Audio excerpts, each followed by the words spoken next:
Welcome to this week's episode of the Jewish Diaspora Report. On this week's episode, we look into how the world is unsafe for Jews. Again, let's get started.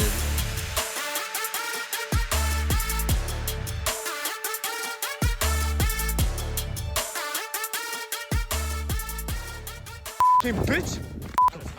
Where are you from? Where are you from? Wait, why? Where are you from? Why? Where are you from?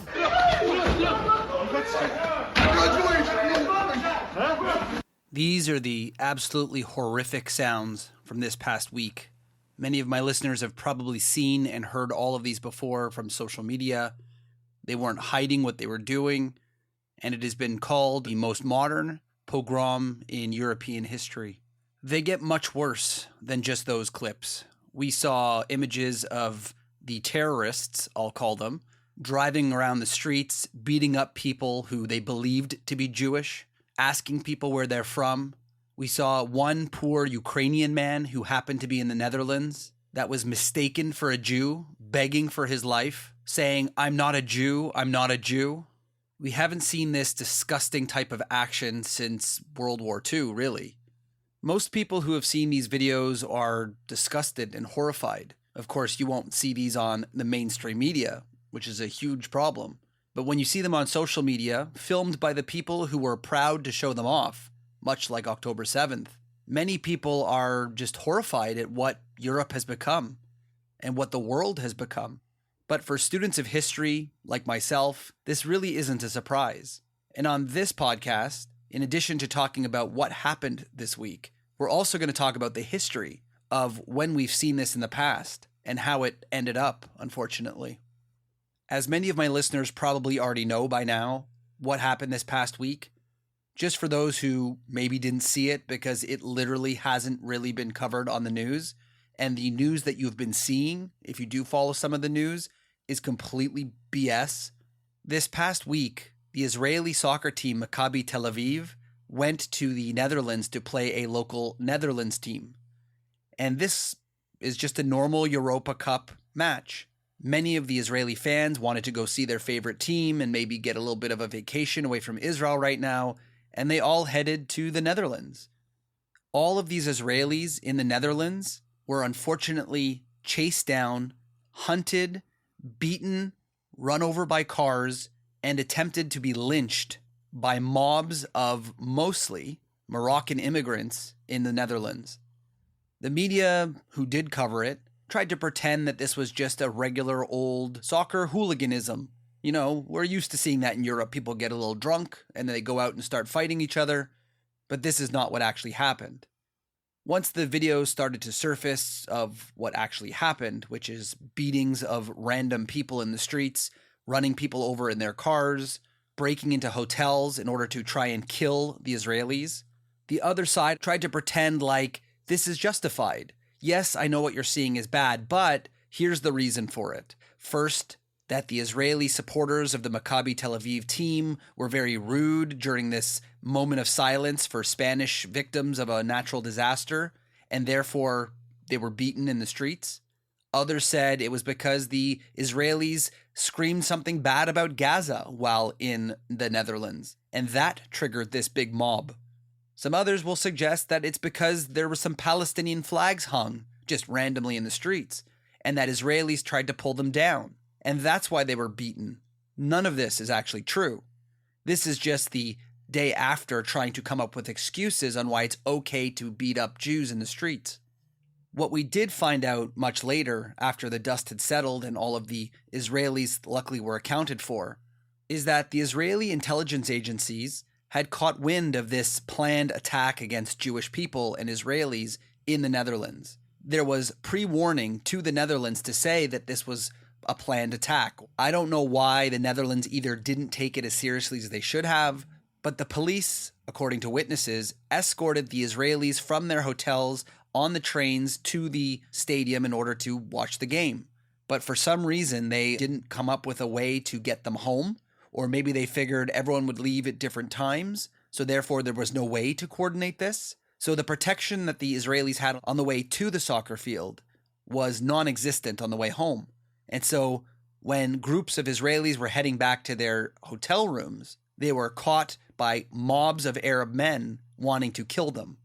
As more and more comes out, a leaked WhatsApp group has appeared on the internet of Uber drivers that all happen to be of Moroccan and Arab backgrounds were sharing information with one another about where they were dropping these Israeli tourists off at. There are messages from Uber driver to Uber driver saying, I just dropped someone off here, go over there to find some, they're staying in this hotel. This was a pre-planned attack days in advance. Websites and chat groups all have shown that these people were planning an attack against Jews in Europe, which included hanging those Palestinian flags on purpose around where the Israelis would be, knowing that that would likely draw the attention of the Israelis and bring them all to one spot. And the authorities were warned. And I guess they didn't do enough, or they didn't take it seriously enough. There are some reports coming out now from witnesses claiming that during the riots that were happening in the streets, some Israelis and some Jews went up to police officers for help. One account suggests that the police officer actually assaulted the Israeli. They participated in the beatings. The pictures and videos were no doubt horrifying. All of the info that we're getting now just really shows the premeditation of this issue. And all of the fake concern that everyone has about how the Israelis started this or how the Jews deserve this after the fact are really just pathetic. And we'll get to that a little bit later. But should we really be surprised that this is happening in Europe? If we look at the history of Europe and the Jews in Europe, this isn't really much of a surprise. And if we look at the recent past from the West in general, it really isn't surprising at all. We should have seen this coming. And some actually have seen this coming. As we do in this podcast, I'd like to go back a little bit to understand where this situation kind of started, how we got to where we are today. And in order to do that, I'd like to go to the 1930s. In 1938, in the midst of the Hitler rise to power and the Nazis coming into power, saying very clearly that Germany is going to be free of Jews, no one had any doubt what Hitler and the Nazis planned to do with Europe. And the world got together in 1938 in a place called Evian for what we now call the Evian Conference. The Evian Conference was 32 nations that got together thinking, what are we going to do with all of these Jewish people who clearly can't be in Germany anymore? They're in danger. Where do we put them? What do we do with them? If you remember from some of my previous podcasts, the history at this time was that the British controlled the British Mandate of Palestine and had put in place a restriction on Jews heading there.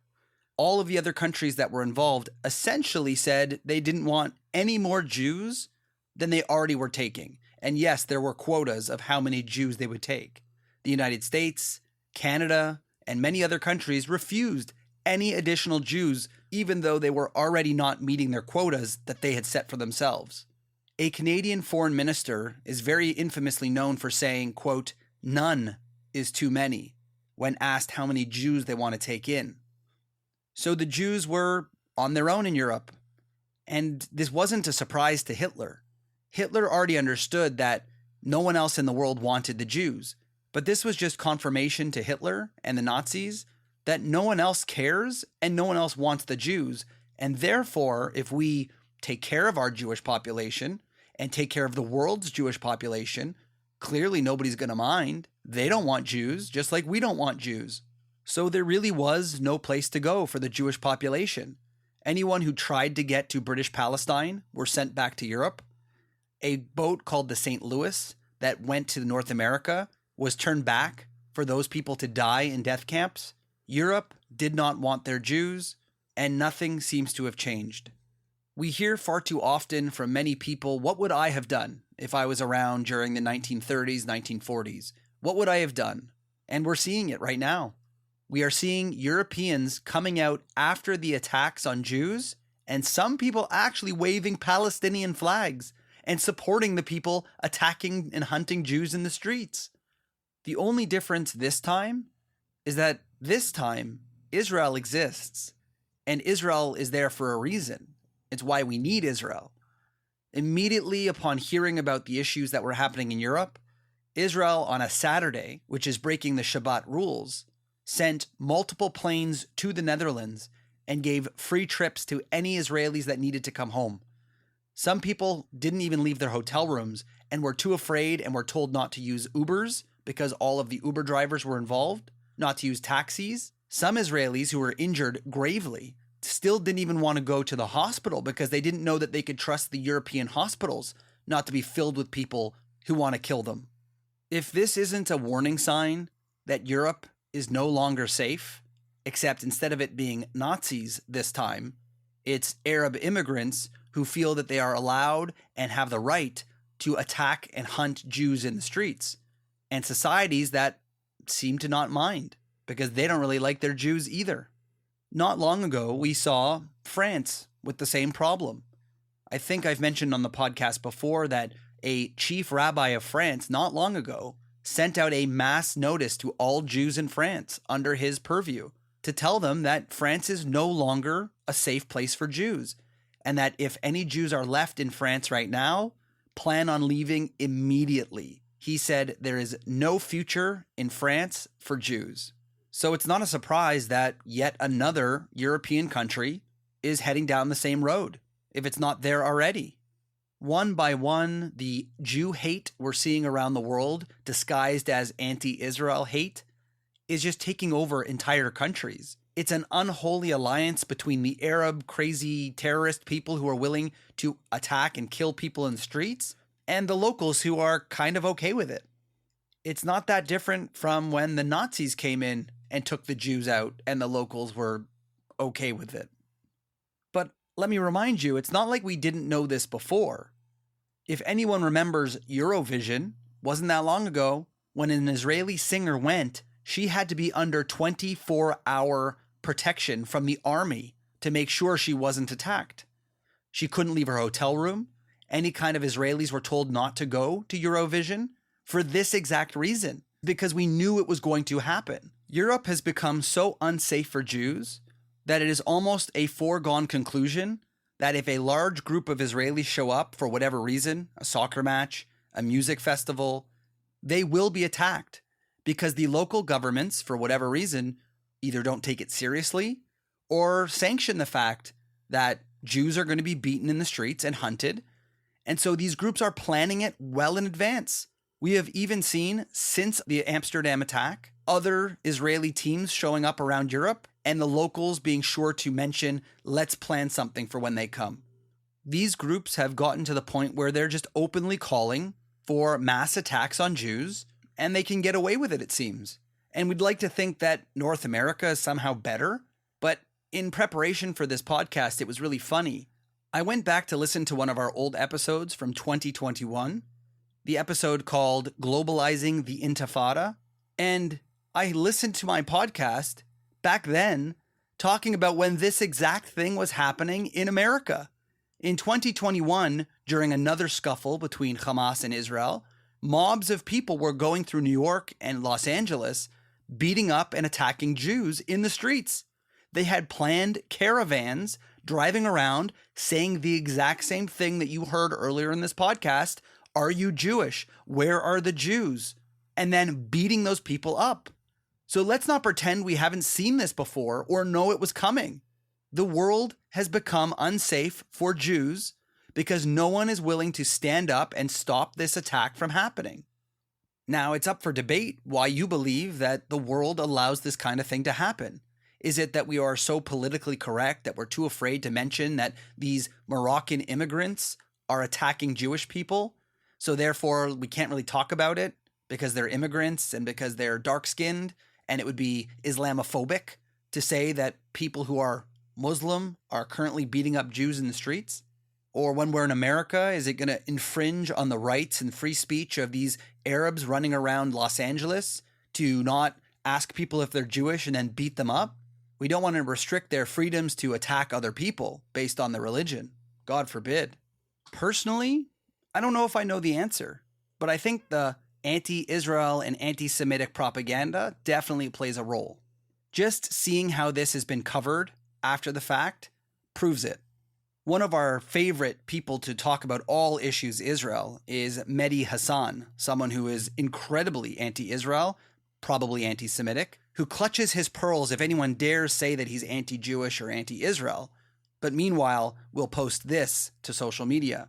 In his description of what happened, he said, "Those soccer fans, or more accurately hooligans, were attacking people, ripping down Palestinian flags, and chanting happily that there are no kids left in Gaza." Very cleverly, in response to Mehdi Hassan, a Twitter user, Eyal Yacobi, replied, "Mehdi Hassan is justifying the pogrom in Amsterdam because Palestinian flags were ripped down. This is the logic we must apply when pro-Palestinian demonstrators burning the American flag. It is only fair according to Mehdi." It's not a bad point that Eyal Yacobi makes.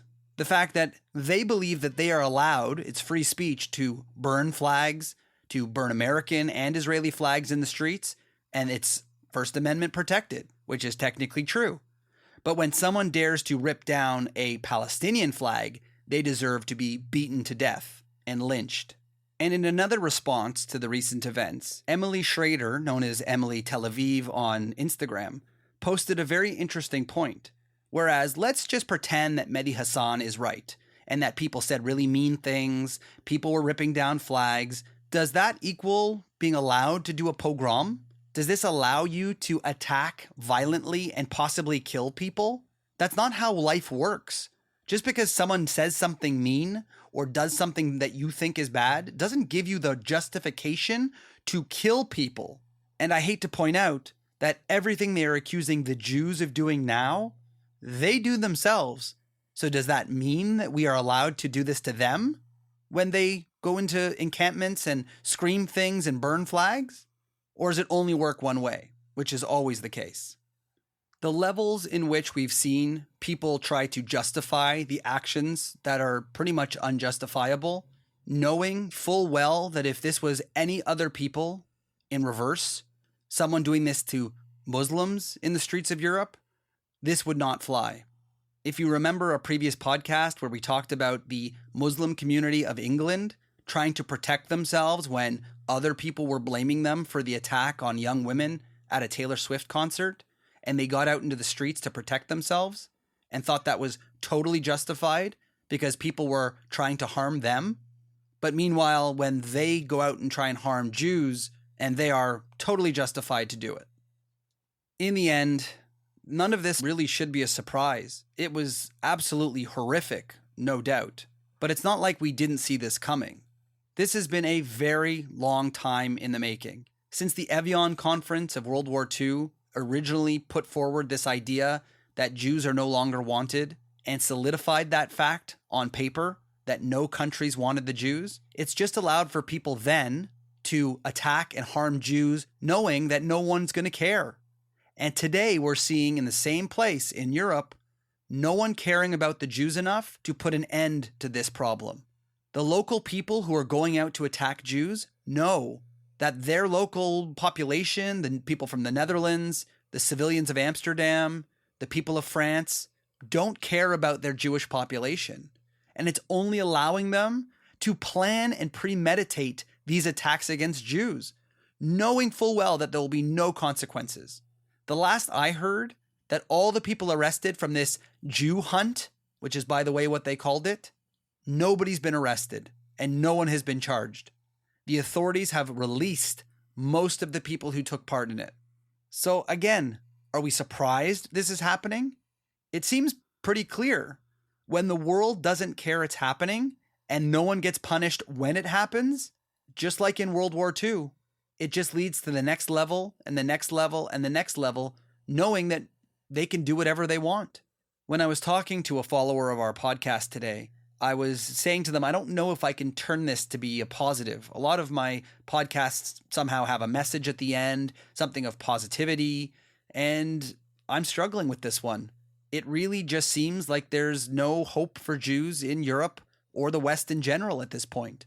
The only silver lining this time is the fact that Israel exists and Israel is ready to take any Jewish person who is in need and give them the safety they deserve. They will send planes, they will give you citizenship, and they will make sure you do not live under those circumstances. because unfortunately, the world has yet again become unsafe for Jews. This has been another episode of the Jewish Diaspora Report. Don't forget to check us out on social media at jdr.podcast and check out some of our other episodes on your favorite podcast source. We'll see you next time.